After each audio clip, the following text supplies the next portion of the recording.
Olá, seja bem-vindo a este canal.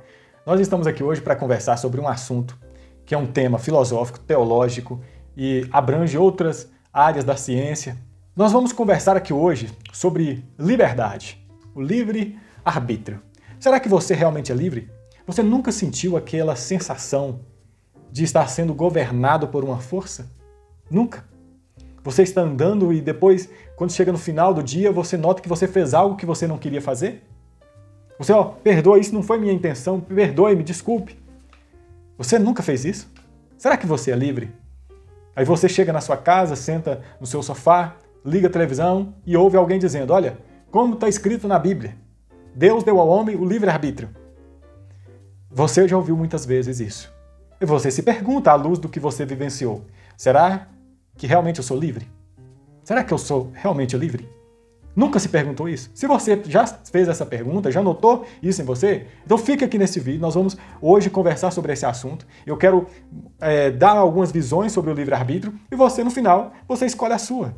Você decide o que você vai crer. Ou será que não? Né? Será que não? Será que sim? Será que não? Será que você é livre para escolher a sua crença ou é a sua crença que te escolhe? Você escolhe sua religião ou sua religião que te escolheu? Você escolhe o seu Deus ou o seu Deus te escolheu? Livre-arbítrio. Será que temos ou será que não temos? Um filósofo existencialista chamado Jean-Paul Sartre, ele disse assim, o homem está condenado a ser livre. O homem é livre. Ele é um permanente construir-se, ele é um permanente devir, ele está se construindo, ele decide o seu futuro. Um grande trágico grego, em uma das suas personagens, ela escreve dizendo assim, quando estava buscando satisfazer os seus desejos.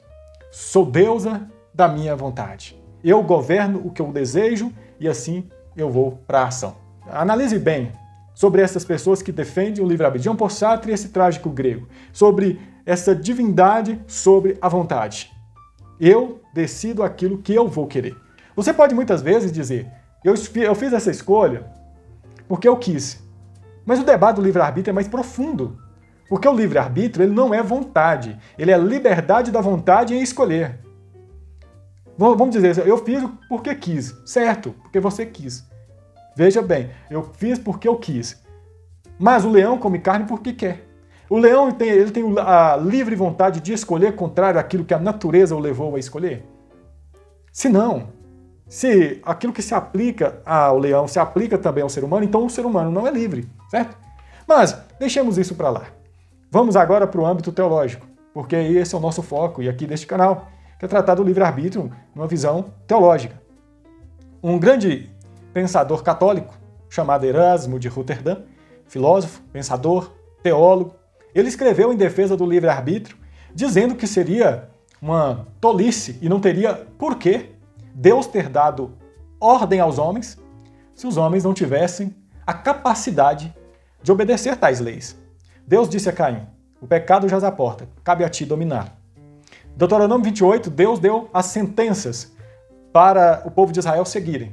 Logo, implica-se daí que o povo de Israel tinha a capacidade de obedecer todas as ordens de Deus. Será mesmo? Foi Deus quem deu as leis para Moisés e pediu Moisés para entregar essas leis para o povo, a fim de que eles agradassem a Deus. Só porque alguém dá uma ordem, será que podemos deduzir daí que aquele que recebe essa ordem tem a capacidade para obedecê-la? Se tem a capacidade de obedecer ou não obedecer, essa pessoa tem livre-arbítrio. Agora, se ela não tem condições de obedecer, então não tem livre-arbítrio. É escravo, a sua vontade está debaixo de um poder que a escraviza. Note bem, suponha que o leão tivesse razão. Você dizer para o leão, olha, ele entende o que você está dizendo. Não coma carne, porque se você comer carne, você vai morrer. Mas ele mesmo que ele sabendo que aquilo vai causar dano, ele não tem a condição, a força, o poder de obedecer essa ordem, porque a natureza dele é carnívora. Deu para você entender o que significa liberdade para arbitrar? Muito bem. Contrapondo a posição de Erasmo de Roterdã, Martinho Lutero, ele escreveu um livreto, interpretando a Sagrada Escritura. E ele colocou ali qual era o objetivo da lei, o papel da lei, em relação ao homem. E qual era a posição do homem diante da lei. Esse debate do livre-arbítrio, vou deixar a resposta de Lutero para o final, que nós vamos analisá-lo. Esse debate do livre-arbítrio, ele Tem tempo, né? Tem tempo que esse debate ele percorre a humanidade. E teve um grande debate sobre o livre-arbítrio envolvendo o nosso Senhor Jesus Cristo.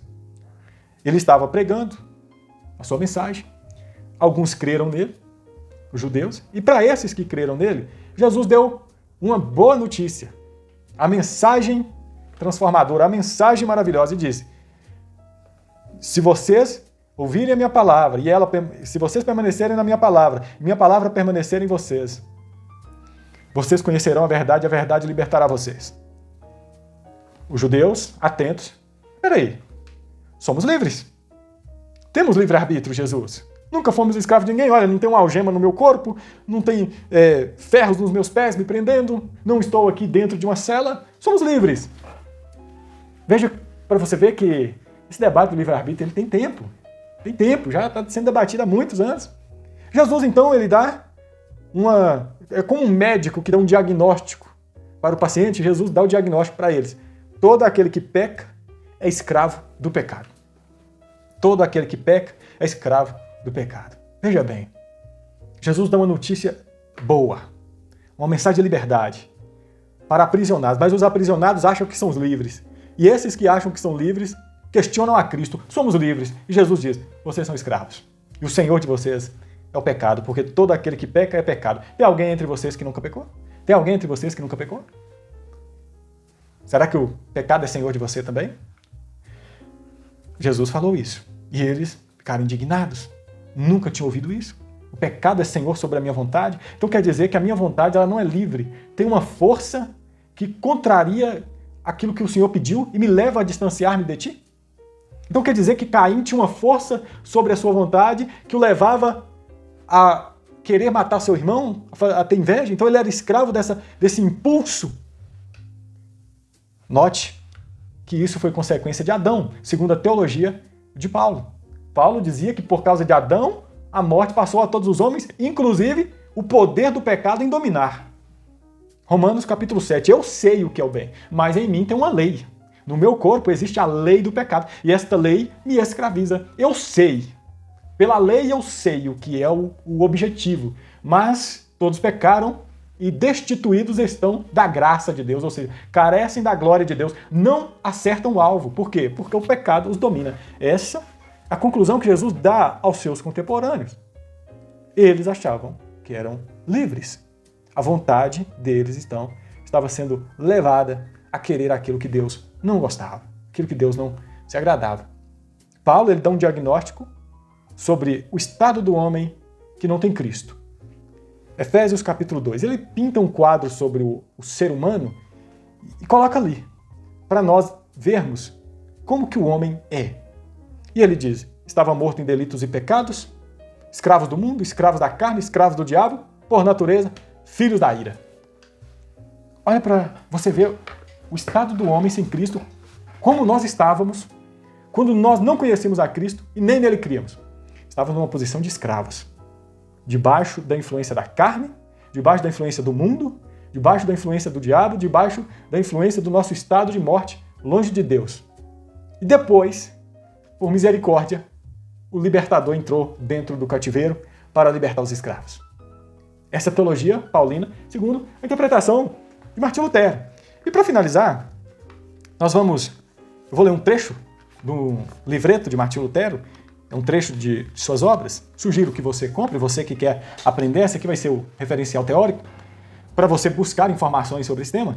Esse livreto, Nascido Escravo, de Martinho Lutero, maravilhoso. Você lendo, ele é muito objetivo em suas palavras, direto, e ele vai colocar a posição de Jerônimo, de Erasmo, da seguinte maneira. Erasmo, ele afirma que o papel da lei é demonstrar que o homem tem a capacidade de obedecer, que é provar a existência do livre-arbítrio do homem para obedecer à lei. Esse é o papel da lei, segundo Erasmo de Roterdã. Jerônimo dizia que ela tem o propósito de restringir o pecado. Então temos aqui a posição de Jerônimo, a posição de Erasmo, e vamos ver aqui a conclusão que Lutero ele coloca interpretando as palavras de Paulo. Note, o argumento a favor do livre-arbítrio é que a lei nos teria sido dada não nos teria sido dada se não fôssemos capazes de obedecê-la. Erasmo, por repetidas vezes, tem dito: se nada podemos fazer, qual é o propósito das leis, dos preceitos, das ameaças e das promessas? A resposta é que a lei não foi dada para mostrar-nos o que podemos fazer, nem mesmo a fim de nos ajudar a fazer o que é correto. Paulo diz em Romanos 3,20: pela lei vem o pleno conhecimento do pecado. O propósito da lei foi mostrar-nos no que consiste o pecado e o que ele nos conduz: à morte, ao inferno e à ira de Deus. A lei só pode destacar essas coisas. Ela não pode nos livrar delas. O livramento nos chega exclusivamente, através de Cristo Jesus, que nos é revelado através do Evangelho. Então, quando você lê essas palavras de Lutero, você entende o papel das leis. A lei não era para ser um objetivo a ser alcançado, mas para mostrar para as pessoas que eles não conseguiam cumprir ela, necessitando então de um mediador, de alguém para pagar a dívida do homem, para salvar o homem. Porque se o livre-arbítrio, em alguma instância, nos levasse de volta a Deus, necessitaria Jesus Cristo ter vindo, nascido, ter sido morto, ressuscitado ao terceiro dia, ascendido ao céu e está à direita de Deus, intercedendo por nós. Isso não seria necessário. Nosso livre-arbítrio faria esse papel. Agora, depois dessa exposição, ficou clara a posição de Lutero e a sua posição. Pense você, não aceite isso que aqui foi exposto de maneira irrefletida. Vai buscar informações. Vai ler você. Pegue a sua Bíblia, leia Romanos, que trata principalmente do assunto da liberdade e da vontade. Leia Jesus Cristo falando sobre isso, que é o texto ali de João, capítulo 8, que trata também sobre a liberdade e da vontade. Leia os outros textos que tratam sobre isso. E leia também obras de intérpretes. Por isso que eu sugiro ler a Bíblia em primeira mão, para depois ir para os intérpretes. Porque o que é básico, o que é a base da nossa fé, é a palavra de Deus. Então ela nos mostra aquilo que somos, quem nós somos. Mas Deus, que é riquíssimo em misericórdia, nos resgatou dessa escravidão, nos tornando então escravos de Cristo. A nossa vontade agora não é motivada mais pelo pecado, pelo mundo, pelo diabo. A nossa vontade agora, ela é impulsionada, motivada pelo Espírito Santo de Deus. Por isso que diz que o fruto do Espírito e tem ali a descrição do fruto do Espírito.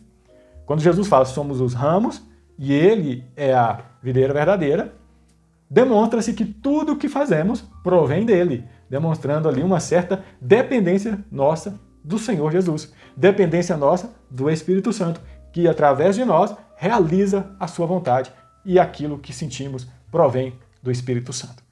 Será que você é livre? Espero ter te ajudado, espero que esclarecer esse tema que é tão complexo, que é o livre-arbítrio. No início da minha jornada teológica, trouxe grandes dificuldades para mim a questão da liberdade e da vontade. E quando eu fui me aprofundando sobre esse assunto, eu vi o quão maravilhoso é conhecer a nós mesmos. Como disse um velho grego, dizia: conheça-te a ti mesmo. Deus abençoe, que a graça e a paz esteja sobre cada um de vocês.